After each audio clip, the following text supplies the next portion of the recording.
Egipto, más allá de las pirámides.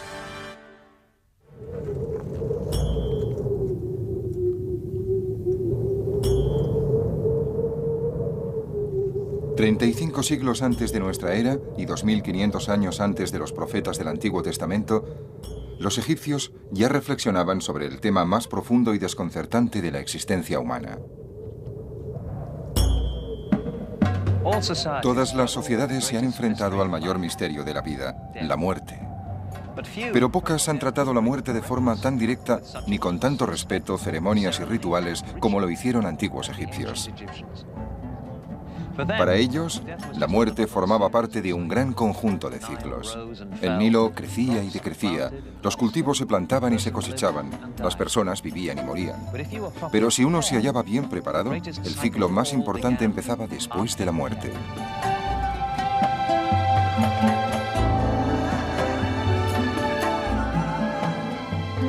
Desde los tiempos más remotos, los egipcios creyeron en la vida después de la muerte, en una existencia que duraría toda la eternidad.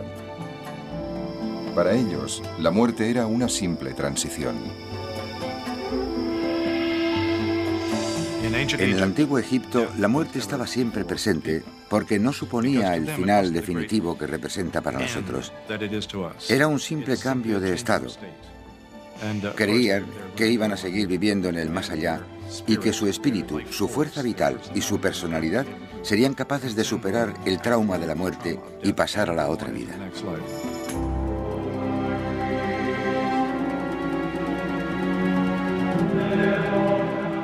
El concepto egipcio de la vida eterna era distinto del de las culturas cristianas de los siglos posteriores. Los egipcios no esperaban una vida mejor ni un paraíso celestial después de la muerte. Simplemente querían una continuidad de la vida que conocían y amaban en la tierra. La sociedad egipcia gastaba muchas energías en los rituales de la muerte. Estudiando sus antiguos ritos, los arqueólogos pretenden averiguar no solo cómo moría la gente, sino también saber más cosas sobre cómo vivían.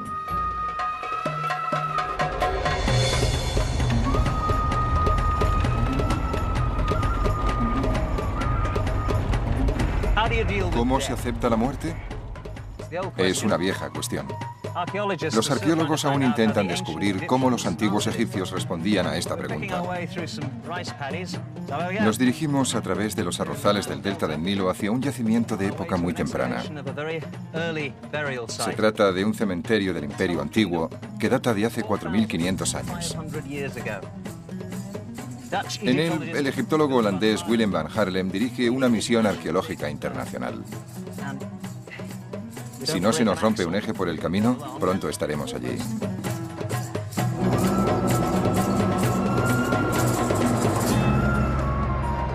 La mayor parte de Egipto es desierto.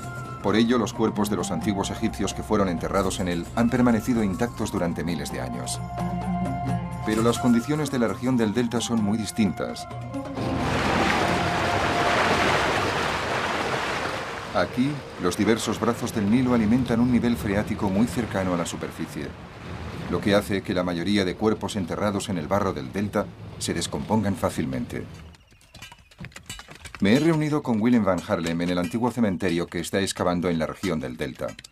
Para arqueólogos como van Haarlem, es un lugar frustrante para ir en busca del pasado. Pero tuve la suerte de llegar un día en el que iban a sacar un cuerpo de una tumba muy antigua para poder estudiarlo. Willem me presentó a Alexei Kol, un especialista ruso en huesos humanos. ¿Qué has descubierto aquí, Alexei? ¿De qué sexo era este esqueleto? Sabemos que era un hombre de entre 25 y 35 años. No observamos ninguna enfermedad en los huesos. ¿Se trataba entonces de una persona sana? Sí, eso parece. Aquí tenemos las piernas. ¿Y esto es la pelvis? Sí, piernas, pelvis. Aquí se ven los brazos. ¿Son las costillas? Sí, las costillas. ¿Esto es el cráneo? Sí, el cráneo. Y esto es la mandíbula. con los dientes. Y aquí hay 13 cuentas de collar. Es un esqueleto muy antiguo. En términos generales, data del 2500 al 2000 antes de nuestra era. Tiene, pues, entre 4000 y 4500 años de antigüedad. Hasta en este austero enterramiento se ven ofrendas que indican que ya en esta temprana época se creía en la otra vida y en el lugar a donde las personas iban después de la muerte. Sin duda alguna, estas vasijas tal vez contenían comida. En otros enterramientos hemos encontrado espinas de pescado en las vasijas. Debía ser pescado conservado en sal o algo parecido. Así que hoy os llevaréis los huesos y tal vez las vasijas con las ofrendas. Sí. Y si quieres, nos puedes ayudar recogiendo algunas cuentas. Muy bien, vale. No se enterraba a ningún egipcio sin prepararlo para la otra vida. A este hombre lo mandaron a la eternidad con un collar. Me llevaré algunas cuentas de piedra del collar para analizarlas. Esta es la siguiente. ¿Cómo lleváis el control de todo esto? Esta es la número 3 porque nos falta una pequeña que hay en medio. Lo ponemos todo en bolsas transparentes marcadas con un número para poder reconstruir el orden exacto, de acuerdo con el esquema que he realizado. Debéis de tener miles de bolsas transparentes. Sí, es cierto. Son muy útiles para recoger muestras. Por mucho que Van Harlem y su equipo averigüen acerca de este hombre de 4000 años de antigüedad, hay muchas cosas que jamás conoceremos. ¿Cómo se llamaba? ¿Qué hacía para ganarse la vida? ¿Tenía familia? Pero sí podemos estar seguros de que esperaba encontrar el camino hacia la vida eterna. Partir del mundo de los vivos hacia el tiempo eterno de los muertos no era automático. Era un acontecimiento complejo y muy ritualizado, del que solo salían con éxito los que habían llevado una vida moral. Y aún así, tenían que estar preparados para superar muchos obstáculos. El paso al más allá ocurría en una región llamada el mundo subterráneo. El gran dios Osiris presidía este misterioso reino. El espíritu del muerto era llevado ante Osiris y un tribunal formado por 42 jueces. Estos le hacían una serie de preguntas sobre su vida en forma de complejos acertijos. Responder de forma correcta a ellos era vital para llegar a la otra vida. Debía pasar una prueba ritual antes de entrar en la otra vida. Era un juicio sobre sus valores éticos y morales. Servía para obtener poderes mágicos en la otra vida que le ayudarían a superar los muchos peligros allí existentes. La parte más importante de esta prueba se conocía como el peso de las almas. En esta ceremonia se pesaba el corazón del difunto y como contrapeso se ponía una pluma. Si el corazón estaba en equilibrio con la pluma, la persona podía entrar en la vida eterna. Al tener que superar tantas pruebas, era natural que los antiguos egipcios buscaran ayuda. Mientras el cuerpo era momificado y recibía sepultura, el espíritu hacía su gran viaje por el mundo subterráneo con la esperanza de volver a nacer en la otra vida. Había planos y guías para realizar este viaje. Se los conoce como el Libro de los Muertos. En las paredes de todas las tumbas encontramos fragmentos de este libro en los que se daban instrucciones a los espíritus que habían partido. A veces, estos textos funerarios llegaban al extremo de describir cómo era la otra vida y dar un plano de las rutas para llegar a ella. Y eso era muy importante, porque estas rutas eran muy peligrosas.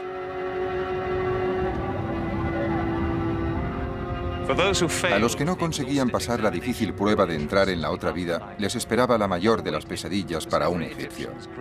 Los que no eran aptos eran enviados a unos hoyos infernales en los que recibían tortura.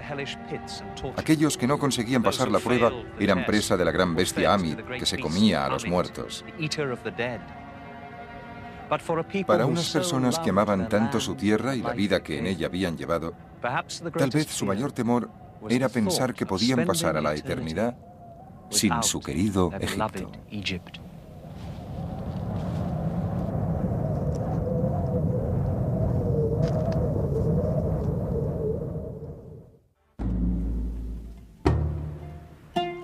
Se llamaba Masajarta, fue general del ejército, gran sacerdote de Amón-Re y uno de los hijos del faraón Pinediem I. Sufría terribles dolores de cabeza. Se conservan las cartas que escribía a su médico pidiéndole algún remedio. Y aunque no encontró ninguno que le aliviase, vivió hasta la relativamente avanzada edad de 52 años. A pesar de todos los detalles que conocemos sobre su vida, para los visitantes del museo es solo una momia. Desde los griegos y los romanos hasta los guionistas de Hollywood, ningún otro aspecto de la vida egipcia ha fascinado tanto al mundo como la momificación. Y aquí tenemos un ejemplo muy claro, lo que significa que por lo que concierne a Masajarta, aún está vivo.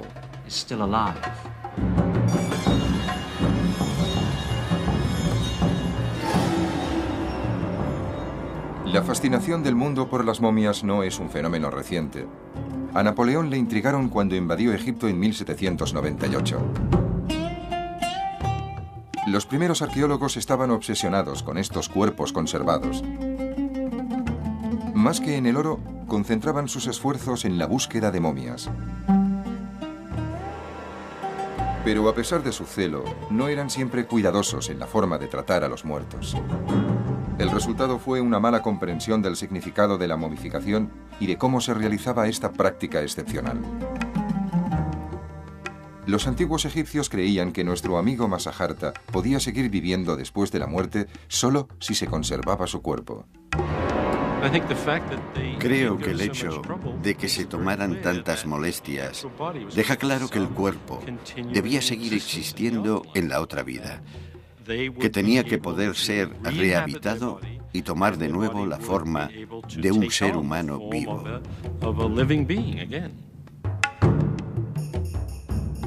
Era fundamental que el espíritu de la persona muerta pudiera encontrar su cuerpo, que constituía la base o el hogar del espíritu. Por eso, el cuerpo tenía que mantenerse tan reconocible como fuera posible. En los primeros tiempos de la civilización egipcia, la conservación del cuerpo era muy sencilla. Simplemente se enterraba a los muertos en unas fosas poco profundas. La arena caliente del desierto aseguraba que los tejidos del cuerpo se secaran antes de que el cuerpo se pudriera. Pero a medida que Egipto se sofisticaba, los egipcios empezaron a querer un lugar de reposo que fuera algo más que una fosa en la arena. En el año 3400 antes de nuestra era, los egipcios de las clases altas empezaron a ser enterrados en tumbas construidas sobre el nivel del suelo. Pero al no tener una base de arena seca, los cuerpos se descomponían. Se hizo necesario encontrar un buen sistema de conservación, porque sin el cuerpo no había ninguna alternativa para la otra vida. Tardaron casi 1000 años, pero llegaron a desarrollar un complejo sistema de momificación. Los métodos más antiguos consistían en poco más que en envolver el cuerpo en lino y cubrirlo con una resina líquida. Pero a medida que pasaba el tiempo, los egipcios se dieron cuenta de que, al igual que sucedía en los demás organismos, los órganos internos del cuerpo humano eran los primeros en descomponerse. Durante la Cuarta Dinastía, hacia el año 2600 antes de nuestra era, empezaron a extraerlos, creando así auténticas momias.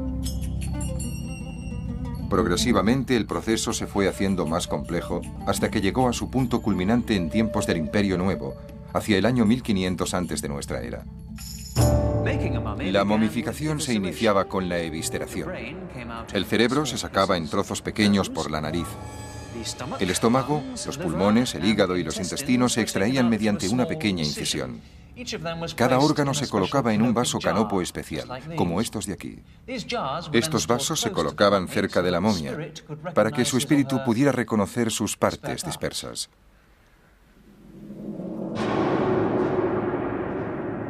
No se momificaba todo el mundo de la misma forma. Al igual que al comprador de un coche se le ofrecen asientos de piel o de tela, las familias de los muertos del antiguo Egipto podían escoger el tipo de momificación que querían.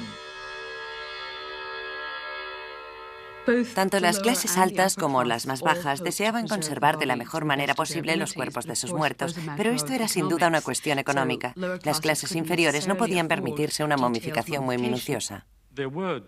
Había distintos niveles de momificación, los mejores de los cuales solo podían permitírselos las clases altas. Pero en este grupo también habían formas más baratas y más caras de realizar el proceso. Obviamente, el faraón tendría el mejor de los procesos posibles. Para el cuerpo del faraón, el acto de momificación constituía un minucioso proceso que duraba 40 días. Se utilizaban las sustancias más valiosas para untar su cuerpo. Las resinas de pino y de enebro procedían del actual Líbano. La mirra y el incienso de la actual Somalia y de la península arábica. También se utilizaba canela y cera de abejas para perfumar y sellar el cuerpo. Cuando finalmente el cuerpo estaba preparado, se envolvía cuidadosamente con tiras de lino. Incluso los dedos de las manos y de los pies se envolvían individualmente. Con el paso de los siglos se quiso conseguir la momificación ideal. Que la momia fuera reconocible era tan importante que los egipcios recurrieron a cualquier técnica que les ayudara a conservar la similitud con el difunto.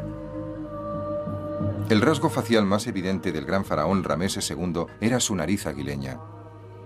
Para conservar esta nariz distintiva recurrieron a una solución innovadora. En 1977 se realizaron unas radiografías que descubrieron que la cavidad nasal del faraón estaba rellena con docenas de granos de pimienta para asegurar que la legendaria nariz fuera reconocida durante toda la eternidad. Durante el Imperio Nuevo se empezaron a insertar pequeñas cebollas debajo de los párpados, porque los ojos están compuestos sobre todo de agua y cuando se desecan se hunden. Por esto se han encontrado muchas momias reales con pequeñas cebollas dentro de sus ojos puestas allí para obtener una sensación más natural. Parece como si estuvieran durmiendo. Las piedras pintadas también reemplazaban los ojos. En ocasiones se utilizaba serrín, tierra y líquenes para rellenar o moldear los rasgos faciales, de forma que se aproximaran a su apariencia en vida. No sabemos demasiado de las personas que llevaban a cabo el proceso de embalsamar a los muertos. Tenemos constancia de que los sacerdotes eran quienes envolvían el cuerpo en lino y que para hacerlo llevaban máscaras del dios Anubis, la deidad responsable de la momificación. Una vez envuelto el cuerpo, solía cubrirse la cara con una máscara funeraria que reforzaba el parecido con el faraón. La más famosa es la fabulosa máscara de oro que cubría la cara de Tutankamón, el rey niño del Imperio Nuevo.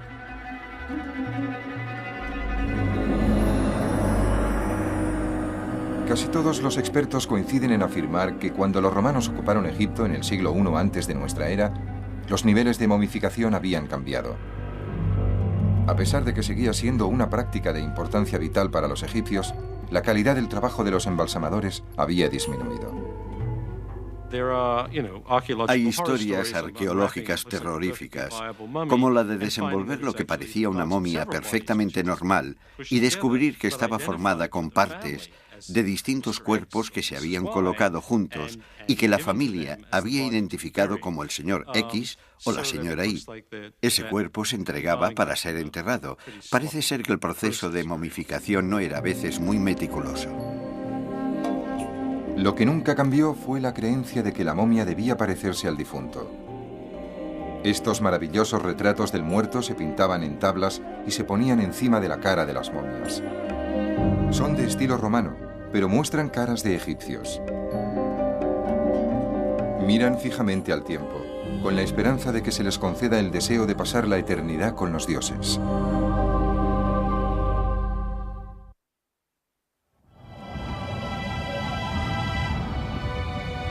El proceso de momificación evolucionó lentamente, así como el lugar escogido por los egipcios para enterrar a sus seres queridos. Los primeros egipcios eran enterrados en la arena. En la época de los primeros faraones, el concepto de la muerte y del más allá se había sofisticado bastante.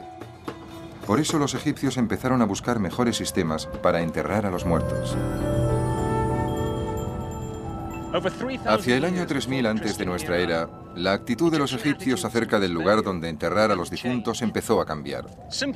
Las simples fosas en el desierto dejaron de considerarse adecuadas. Se necesitaba una casa más duradera y sólida para los muertos. Una estructura con espacio para todas las cosas que el muerto necesitara en su viaje hacia la otra vida. Y un espacio para las ofrendas y la comida para que se alimentara. El tipo de tumba que se empezó a construir se llamaba mastaba. Al principio se trataba de una simple estructura rectangular con una única sala funeraria. Las agrupaciones de mastabas se convertirían en ciudades de los muertos. A medida que las prácticas funerarias se fueron haciendo más complejas, las mastabas también evolucionaron. Los egipcios creían que mientras se honrara al muerto y se repitiera su nombre, esa persona permanecería viva. En consecuencia, se añadieron salas adyacentes a las mastabas, donde los amigos y los familiares podían rendir homenaje al difunto y rezar en su nombre. Para los egipcios, el espíritu del muerto a menudo regresaba al cuerpo para descansar y comer. Por eso dejaban comida, agua y hasta vino en la mastaba, para que el difunto pudiera disfrutar de ello. En la meseta de Giza se construyeron cientos de mastabas. A nuestro alrededor están enterrados altos cargos y miembros del séquito de los faraones. La mayoría de las tumbas fueron excavadas en la década de 1930, pero algunas han permanecido escondidas. La doctora Ann Roth, de la Universidad de Howard, está al frente de un equipo que explora este gran campo de mastabas. Intenta encontrar las tumbas perdidas y descubrir más detalles sobre las prácticas funerarias del Imperio Antiguo. Las mastabas se construyeron en el Imperio Antiguo e incluso en épocas más tempranas como una especie de montículo artificial que cubría el cuerpo del difunto. Ahora regresamos a algunas tumbas que se excavaron al final de la década de 1930. En un estudio más exhaustivo nos gustaría poder seguir el rastro de aquellos que las construyeron, de las personas a las que pertenecieron y de quienes trabajaron aquí, como los sacerdotes, y reconstruir de este modo la vida del cementerio. ¿Esta es una de las mastabas que se vuelve a excavar? No, esa no, es aquella de ahí. Brad tardó un par de días para descubrir que esta mastaba se había desplomado encima de esta otra. Cuando empezó a limpiar la superficie que ahora presenta la mastaba, encontró una sala funeraria y luego otra. En realidad esto es bastante insólito porque no parece que tengan ningún hueco encima. Aún no sabemos cómo entraban en ellas. Quizás enterraron primero los cuerpos en esta y luego construyeron la otra mastaba encima. Has estado muy ocupado, Brad. Dime qué has descubierto. Cuando abrimos la sala, encontramos la parte superior de un cráneo. Por ello supimos que aquí se había celebrado un enterramiento. Parece que era una mujer bastante joven, de unos 18 años. Podemos decirlo porque los huesos no están completamente fusionados. A medida que crecemos, los huesos cambian. Este enterramiento es solo uno de los dos que creemos que hay en la tumba. Mientras buscábamos el hueco de entrada, encontramos el segundo. Creo que estás a punto de abrirlo, ¿no? Efectivamente, esta parte está ya parcialmente excavada, pero en este otro lado es probable que encontremos un enterramiento completo. Es extraordinario. ¿Puedo mirar? Allison, tenemos otro cuerpo. ¿Ves algo allá abajo? Veo un cráneo y también una tibia o un hueso de la pierna. Sí, es un hueso de la pierna. ¿Qué vas a hacer para extraer este esqueleto? Tendré que quitarle el polvo y procurar hacerlo con cuidado para no mover los huesos. El problema de estas tumbas es que son muy pequeñas. Parece que no está intacta. Seguro que no lo está. Posiblemente es una mujer. Los huesos son bastante pequeños. Sin duda es adulta. Muy bien, tendremos que excavar y descubrir quién era. Esto es fantástico. Tenemos otro cuerpo.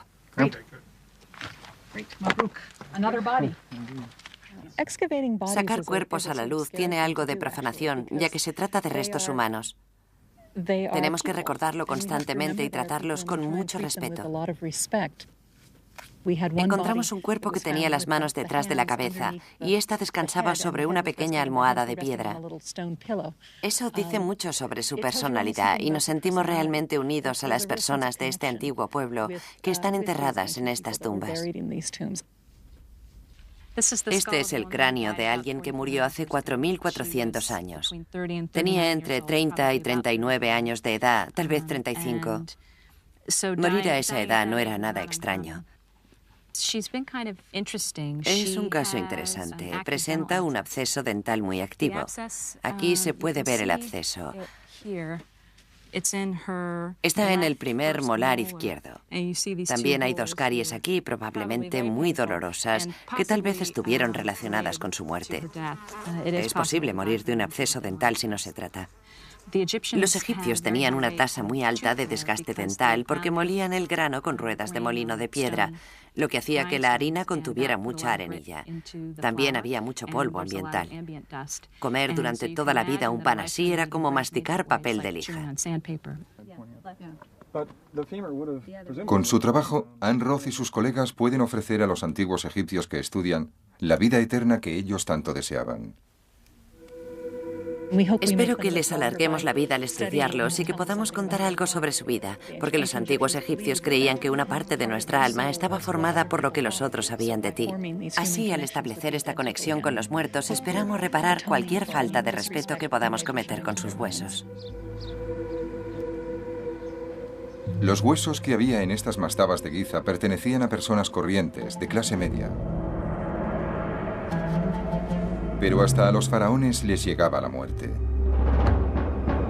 Los egipcios creían que cuando su rey fallecía, se unía al gran dios Re para conducir eternamente el sol a través del cielo en una nave celestial.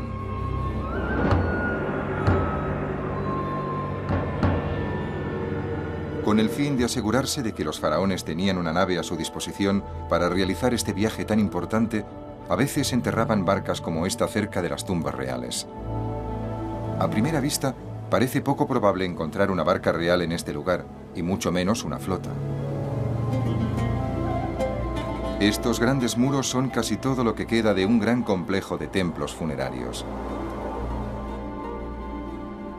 Se construyeron en el desierto, cerca de la antigua ciudad de Abido, para honrar a los reyes muertos que gobernaron Egipto hace casi 5000 años.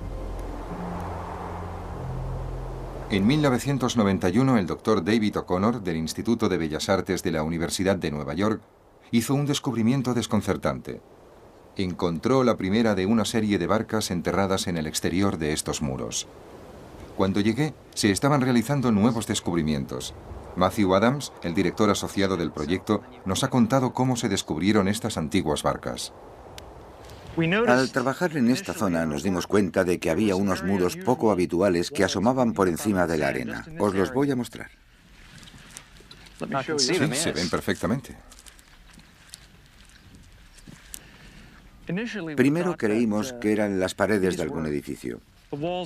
Pueden verse los ladrillos de adobe y restos del yeso que los cubría, pero tenían una forma muy poco habitual en su extremo. Aquí podemos ver una esquina y el canto es redondo, curvado. ¿Cuál fue la explicación de este misterio? La explicación del misterio es que estos muros se construyeron para contener unas naves de madera. Las barcas se colocaban sobre un pequeño surco y se cubrían de ladrillos desde el exterior. Todas las que hay en el interior de estas estructuras están llenas de ladrillos de adobe. Después, el conjunto se cubría con una capa de yeso. ¿Y están todavía allí? Sí, hay unas barcas de madera en el interior de estas estructuras. ¿Qué es esta roca? Creemos que es una especie de ancla simbólica para amarrar de forma permanente o eterna las barcas a este lugar. Es impresionante. Lo que tenemos aquí son unos muros que rodean una barca de madera. ¿Qué es esto? ¿La proa o la popa? No estamos seguros de si es la popa o la proa. Tiene una forma definida, ¿verdad? Sí, es muy definida. ¿Qué longitud total tiene? La mayor tiene 27 metros de largo por 3,5 de ancho. 27 metros. Eran unas barcas imponentes, ¿no? En efecto, tenían que ser muy imponentes. Limpiar las toneladas de arena que cubren estas barcas es un trabajo agotador. Después se tienen que quitar las capas de yeso para empezar a tener una idea del aspecto que tuvieron en su tiempo.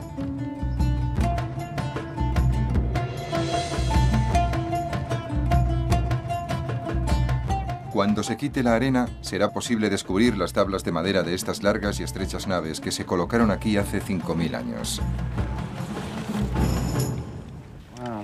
Increíble. Desde aquí se pueden ver las tablas longitudinales que formaban la barca.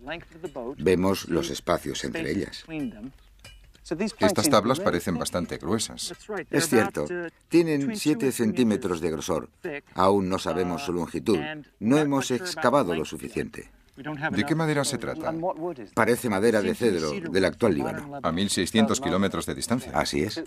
Por la forma, esto sería la base del casco. ¿Qué es eso de ahí? Es madera encontrada a los lados de la barca que podría haberse traído aquí para colocar en lo alto de la obra de ladrillo. ¿Y estos agujeros los han hecho los insectos? No, estos agujeros se hicieron cuando se construyó la barca para sujetar los cabos que unían las tablas. Se pasaban por aquí. Aquí hay otro, aquí hay otro y allí hay otro. ¿Qué haces exactamente aquí, Debbie? ¿Qué utilizas para conservar la madera? Cuando la madera sale a la luz, la reforzamos inmediatamente con una resina acrílica. Esto evita que se descomponga o que se seque aún más. ¿Y qué hay en este lado? Aquí tenemos pigmentos amarillos. Los hay por todas partes. ¿Se trata de una barca pintada, como las que vemos en los relieves de las tumbas? Exactamente. ¿Y qué hacéis con todo esto?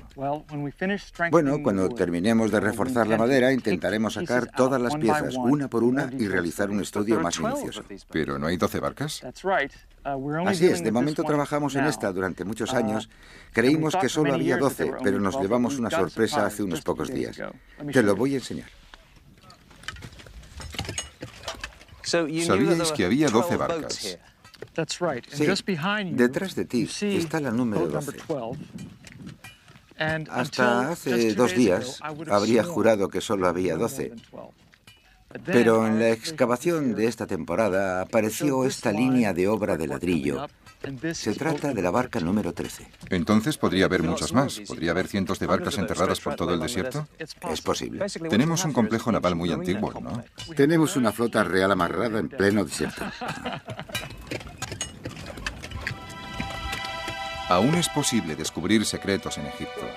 Poco después de ir Mediavido, se encontró la barca 14ª. Son las naves más antiguas del mundo.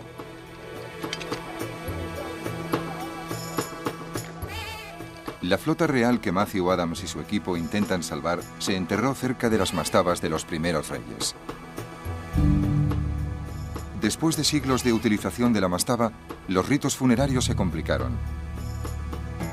2700 años antes de nuestra era, los faraones egipcios ya estaban preparados para construir tumbas a una escala mayor.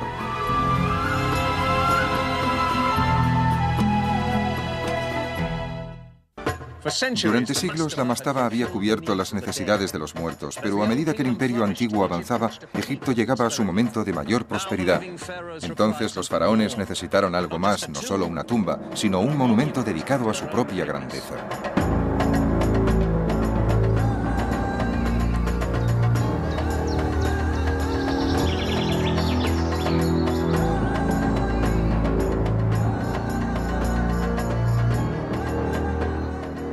$2.600 años antes de nuestra era, los faraones egipcios crearon las mayores tumbas que el mundo ha conocido.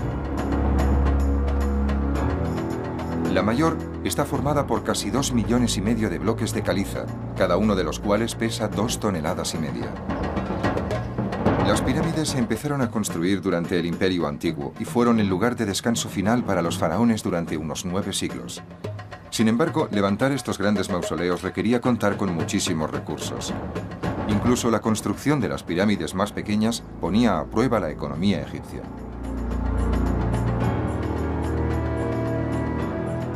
Y aunque se enterrara a los faraones en el corazón de las pirámides, sus tumbas no eran lugares seguros a causa de los ladrones que saqueaban con éxito sus restos.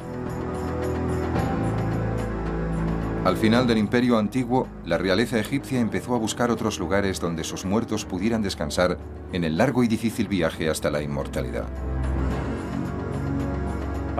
En los inicios del Imperio Nuevo, alrededor del año 1570 antes de nuestra era, hubo un cambio en las prácticas religiosas. Al mismo tiempo quedó claro que tanto las mastabas como las grandes pirámides no estaban a salvo de los saqueos de los ladrones de tumbas. Por eso los gobernantes de Egipto buscaron un lugar más seguro para las tumbas de los faraones y eligieron este árido valle cerca de Tebas. Traerían hasta aquí los cuerpos de los faraones para que iniciaran la vida eterna. Este lugar se conoce actualmente como el Valle de los Reyes. El gran aislamiento de este valle parecía ofrecer la necesaria protección. Habitualmente la construcción de la tumba del faraón se iniciaba inmediatamente después de que accediera al trono. Primero, unos obreros excavaban grandes salas en las montañas de piedra caliza. Otros cubrían las paredes con relieves y pinturas. Y otros transcribían en las tumbas los textos adecuados para asegurar que el rey superara el viaje por el mundo subterráneo. Los textos antiguos dicen que cuando tenía lugar la muerte del rey, se añadían a la tumba elaborados adornos y decoraciones finales hechos a toda prisa.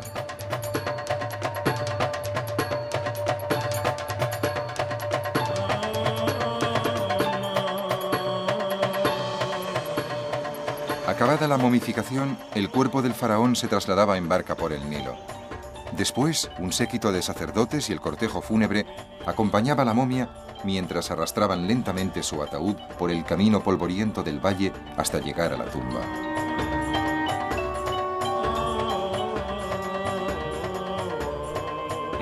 Los rituales y ceremonias de traslado del cuerpo momificado del faraón desde las orillas del Nilo hasta aquí, la entrada de la tumba, duraban varios días. Desde el día en que moría el faraón, había una actividad frenética para preparar este lugar. Por último, empezaría el acto final de la vida del rey. El olor a incienso y el sonido de los salmos llenaban el aire. Los sacerdotes encabezaban la procesión en el interior de la tumba, seguidos por el séquito fúnebre de la familia real.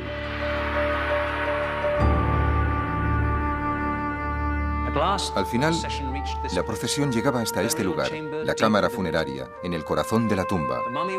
La momia era introducida en el sarcófago. Se salmodiaban las últimas oraciones rituales y se ponía en su sitio la pesada tapa. El séquito fúnebre regresaba a la tierra de los vivos y se dejaba al faraón en su nueva casa de la otra vida. Durante más de 5 siglos, los faraones del Imperio Nuevo que fueron enterrados en este valle gobernaron un país en la cumbre de su grandeza e influencia. Sin embargo, en el año 1000 antes de nuestra era, el poder de Egipto y de sus reyes había empezado a decaer. Otras culturas más poderosas ocuparon el lugar preeminente de Egipto en el Próximo Oriente y acabaron por instalarse en su propio territorio. Los persas, los griegos y finalmente los romanos controlaron la tierra de los faraones. Pero por raro que parezca, ningún invasor impuso su religión. Los egipcios siguieron adorando a los dioses de la antigüedad y su actitud hacia los muertos permaneció inalterable, como demuestra de forma espectacular un reciente descubrimiento.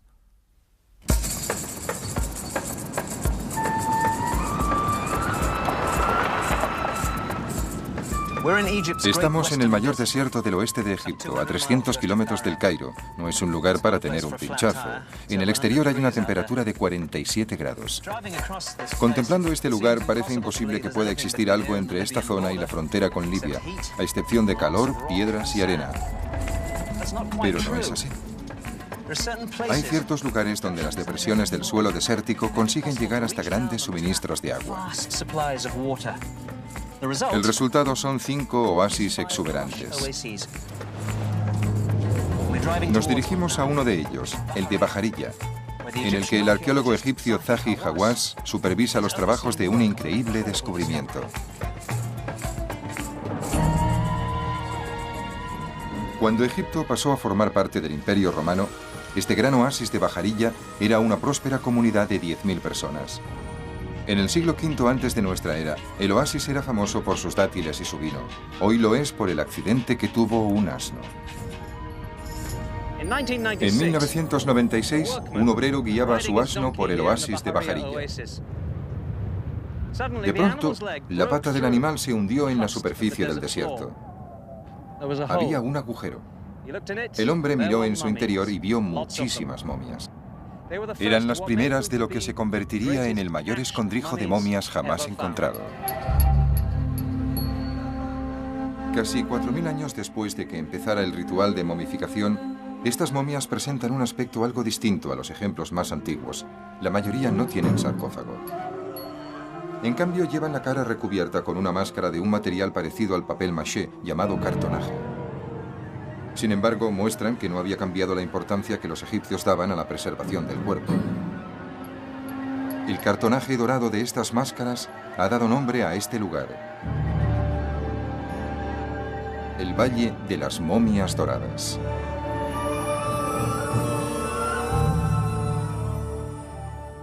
El doctor Zahi Hawass, del Consejo Superior Egipcio de Antigüedades, está al frente de la excavación de estas tumbas.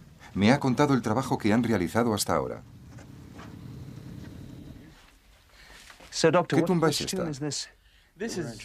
Es la última tumba que hemos descubierto en el Valle de las Momias Doradas. Solo en ella hemos encontrado 41 momias. Es extraordinario.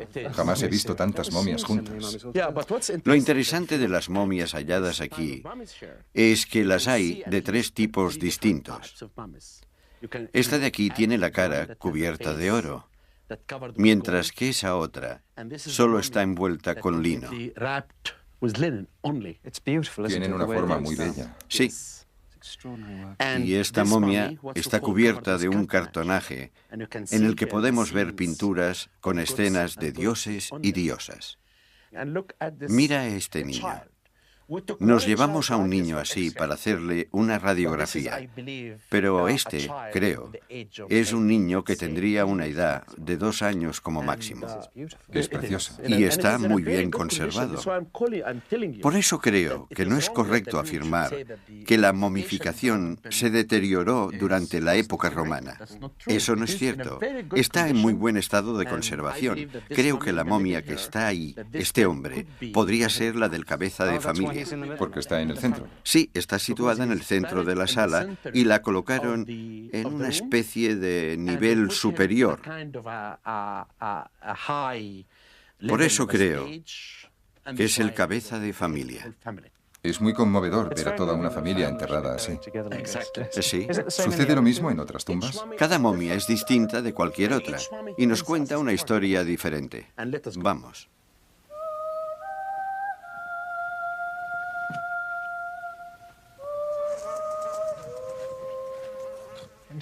Entramos en otra tumba. ¿Cuántas momias han encontrado hasta ahora?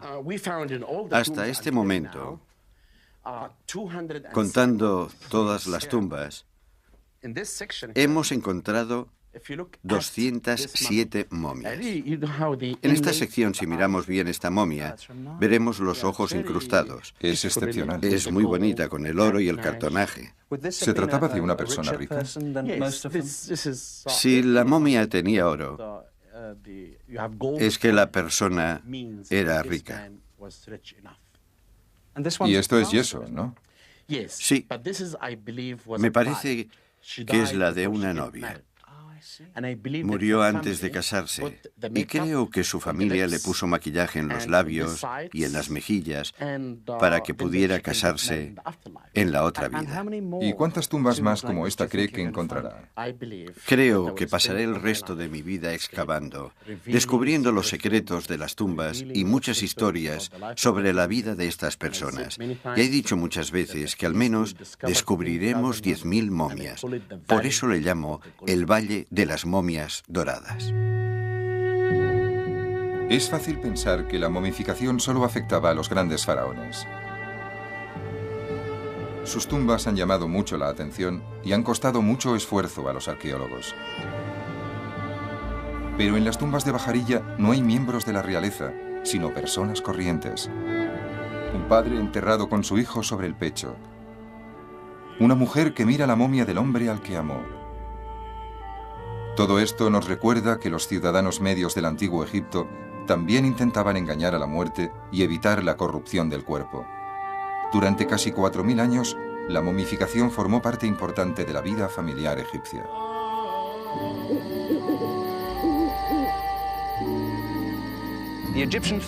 El dolor familiar egipcio ante la muerte de un ser querido era tan auténtico como el nuestro. Mientras lloraban al muerto, sabían que el difunto estaba en ese mismo momento luchando para sobrevivir en el gran viaje hacia el mundo subterráneo. Al mismo tiempo, la familia debía emprender una serie de rituales y celebraciones, y debían momificar el cuerpo para que recibiera al espíritu después de la muerte. Esto representaba un gran esfuerzo y un enorme gasto para todas las familias. ¿Por qué lo hacían? No se trataba de una obsesión morbosa, lo hacían porque les importaba el difunto. La momificación era un gran acto de amor. Creían sin duda que la muerte no era el fin de la vida, sino el inicio de la eternidad.